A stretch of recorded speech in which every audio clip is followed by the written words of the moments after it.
Hello, welcome to another tonal landscape oil painting demonstration. This is your painter in residence. I'm Francis McCarthy. And the painting I'm bringing you today is called Two Trees Near the Sea. It's a 6x8. Painted it yesterday. I'm really happy with it. And yeah, it's not the sort of subject matter that you guys get crazy for, but I would point out to you that a tree is a tree is a tree. So, if you're interested in maybe getting better at painting trees, possibly watch what I'm doing and check it out. If not, well, that's fine. Wait for another video that you're going to like. I am doing a lot of these kinds of things because it's the sort of thing that does real well out here, and I find quite a few satisfying challenges in doing this sort of subject matter. The only thing that distinguishes it from a lot of other work I do is the having the sea in there. But it could just as easily be hills with a meadow and a valley or something like that. Uh, anyway, let's talk about what we're doing right now. We are painting on a panel. It's a MDF panel that's been prepared with two coats of house paint, a color I'm really loving, really loving. It's called Soil, and it's just from the paint store. I just looked at the chips there and found one that would be kind of reddish, but sort of neutrally reddish, and this is perfect. It's just been great. The color that I'm painting on top of it with is burnt umber. Now I'm using kind of a big brush to do this drawing, and that worked out okay. And one of the things probably want to talk about is, well, a lot of people struggle with painting trees, so maybe we'll try and pass along as much information about that as we can. And, a lot of it's repetition. I'm constantly repeating myself, and I have been, this is, I think probably, I don't know. I will find out the exact day or month that I started the 100 Days of Tonalism. I actually started my YouTube channel in 2013, and I put up like an exhibition I'd had, you know. And that was okay in 2013. It wasn't too bad. I certainly wasn't anywhere near as good as I am now, or even as good as I was 2 years after that. And one of the things that propelled me into being a lots better was when I decided to embark on the 100 Days of Tonalism. Now, back then, that was around 2014. There was a lot of 100 days challenges going on. There was a lady who worked at the Quarry Art Center where I have my studio. And she was a musician and songwriter, and she was writing a song a day. And I thought, well, that's pretty interesting. I'd like to maybe do something like that. What could I do? And I thought, well, I've got all these. I've been collecting tonalist images for years, and in some cases, I might even have like little Ines paintings taped up behind my easel and things like that. Kind of like how you'd put a book under your pillow to hopefully absorb it through osmosis. And I was, like I said, pretty okay before the master thing, but after doing those 100 studies, I was way better, and then from there we did many more master studies. And the great thing about doing a study after the master is that, um, especially, I'm talking about studies, not riffs here. You might see a lot of riffs on the channel recently, and that's the result of just having my own ideas about things at this point, and maybe taking the things from the master's painting that I like. But if you're just kind of starting out, I'd recommend that you, let's just say you identify your top 10 paintings, right? And go after them. Don't do them huge. Don't spend a long time, although you could if you want, because the idea behind that is not that you're creating something you're going to sell or something that you're going to get a lot of positive attention for. The idea behind that is that you're going to be getting more masterful at painting, and that's its own thing. So, oh, pardon me. We're gonna have an ad for the. Oh, we have an ad for the book coming up right now. Oh, we've been shipping a lot of books. It's striking a chord with the peeps out there in the YouTube painting world, I guess. And I'm so gratified because I worked really hard on it. And yeah, check it out. $60 US, international shipping's included, and I'll get it to you wherever you are on the planet. We'll find a way. Okay, trees. Uh, First of all, with trees, you want to think in terms of here's one rule. Okay, and I learned this one very early on because I'm originally from California, and that's where I started my painting journey. And I love California oaks. However, a lot of times they have this tendency of just um, the the uh, the mass of the tree itself grows down, and basically, in terms of something in the landscape, many of them could just look like big green balls.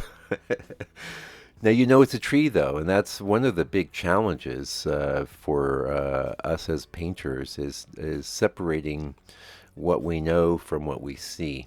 Now I am not a there's really I think two different types of artists. There are your sensor your sensors who really can see things and perceive the intricacies of them. They're very comfortable with that. And then there's people like myself that are kind of more intuitive. And in our case, it's more of an archetypal thing. So for me, trees are an archetypal sort of thing, and that's really what I'll be talking about here. Really, some of your best artists can be these sensor types, but I'm not, and so I do the best I can with what I have. And if it doesn't really matter, you don't really need to spend a lot of time worrying about that because the number one way to get good at art is by doing it. And the more you do, the better you'll get. So, and we talked about that a lot. I won't belabor that. I want to talk more about trees. You see me putting this together, and heck, one of the biggest challenges is to have something dark against something light in your painting. That is a huge challenge, and I've been solving it for you for the last 10 years. The secret and the way to deal with these sorts of issues is to have an underpainting so that you really have a good sense of where the dark shapes are going to be against the sky. And you can spend as much or as little time on your underpainting as you want. In this case, today's painting, it was kind of loose. But I don't worry too much about that because I don't I have a rough idea what sort of shapes are going to look good for a tree. Oh, getting back to the oaks thing, you want to see a trunk. Sorry. Yeah, you always want to have some sort of trunk. If your reference image isn't showing a trunk, then install a trunk, okay? Otherwise, it's just a round ball. And with my background as an illustrator, a lot of times you know you can bring a lot of rendering ability to bear to make things look cool. Well, you can render a ball as much as you want, but it always just look like a ball. So a tree without a trunk is a bush. Okay, that's number one. Number two, you have to simplify things. Like in the reference image, we had lots more tree masses, we had lots more branches, we had a lot more complexity. So try and start out making things as simple as you want. And that's the other thing I want to talked about this a lot on the channel, but your shapes of your trees, you really avoid anything that's too circular. Otherwise, especially once you get the trunk in there, you get the popsicle phenomenon or the sucker, you know. It's a round thing on a stick. So I'm always looking for some irregularity in the shapes of my trees, and they're distinctive.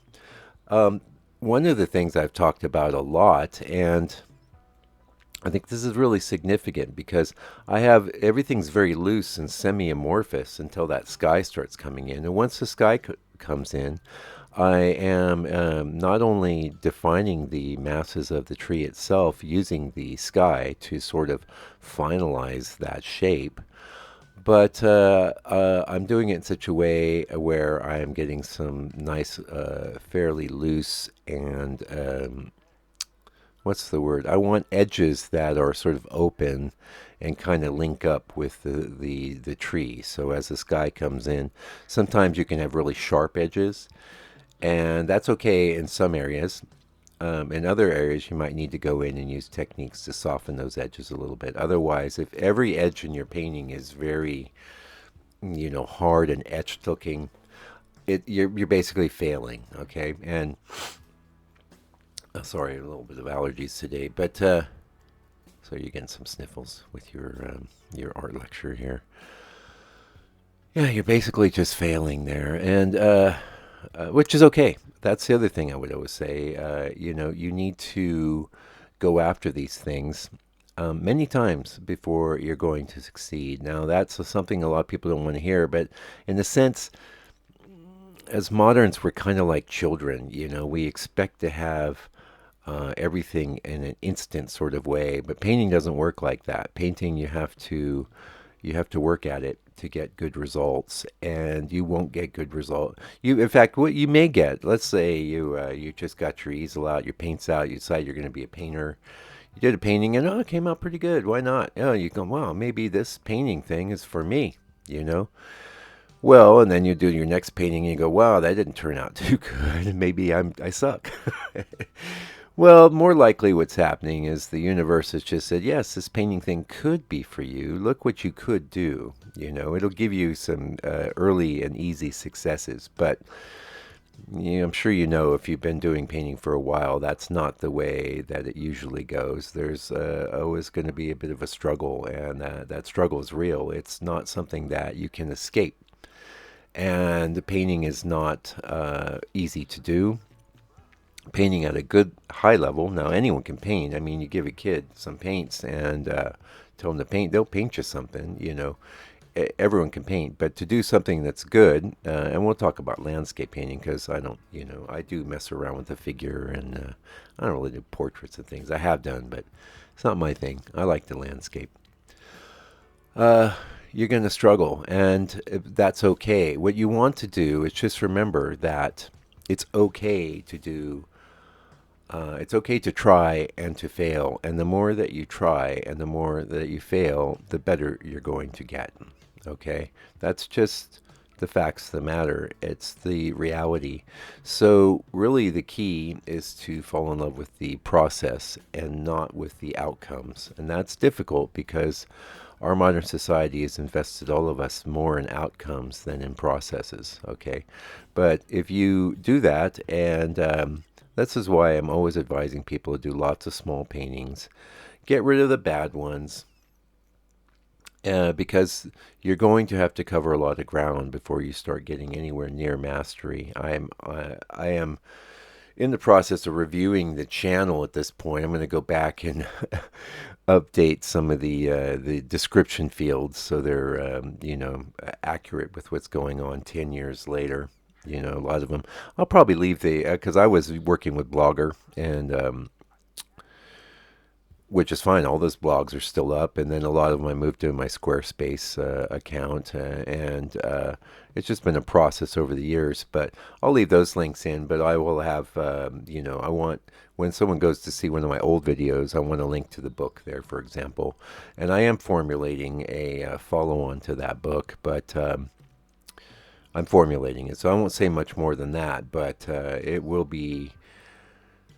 It'll be more text driven. I think that's where we're at, but we'll see how it manifests. But I'm looking for something that will be collecting many of the insights that I've been passing along. That you might just in one video I may have just passed along a nugget here or there, and then it's easy for me because these things are like ingrained in what I do. I don't have to remember them because it's like reflexive. Many of the things I'm telling you are reflexive.